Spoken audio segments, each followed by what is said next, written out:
What is ASEAN?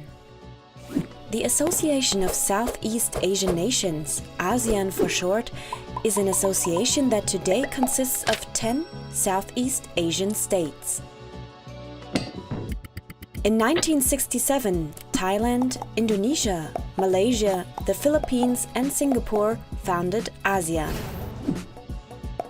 The aim was to improve economic, political and social cooperation, and also to balance political conflicts between these countries that existed as a consequence of decolonization. During Cold War, ASEAN members wanted to contain the influence of communism in the region. Times changed.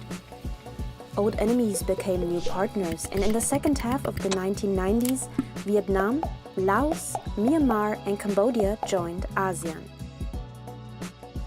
The collapse of the USSR, the founding of the World Trade Organization, and a financial crisis in Asia prompted members to deepen their relations and adapt to the new situation.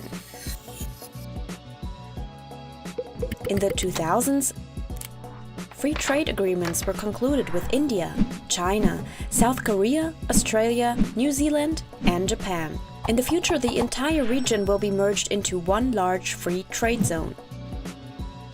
Since 2001, the ASEAN Summit takes place annually.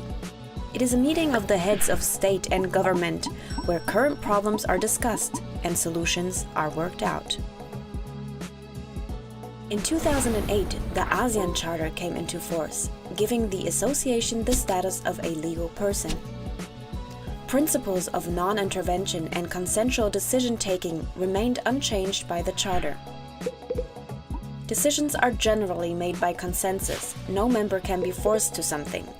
As a result, the group rarely appears to be closed. Nowadays. Today, ASEAN is based on 3 pillars. As a political and security community to ensure peace, as an economic community with a strong domestic market, and as a social and cultural community, including a common identity. Challenges and solutions. ASEAN faces a number of social and environmental challenges. Countries such as Vietnam or the Philippines are particularly vulnerable to climate change and already feel its impact today.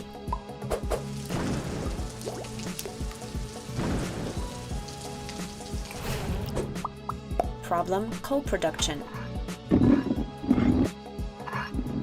Nevertheless, member states plan to meet the energy demand by making primarily use of climate-damaging coal. Indonesia plans to build 117 new coal-fired power plants by 2025. Myanmar invests in gigantic hydroelectric power plants and coal. Laos builds dams on the Mekong. The result is that Vietnam loses water in the Mekong Delta. However, fossil fuels, for example, are not necessary to cover the lack of energy. Renewable energy sources ranging from biomass to solar energy and wind power have enormous potentials in the region. They too would promote the local economy and provide sustainable jobs. Problem: the haze. Large areas of precious rainforest are burnt down for palm oil plantations and cattle feed cultivation all over Indonesia. The smog of these fires covers large parts of Indonesia, Singapore, and Malaysia.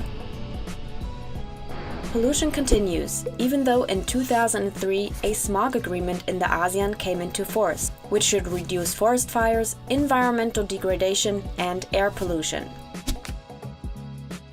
As such problems cross borders, ASEAN must tackle them in a joint effort and think beyond borders.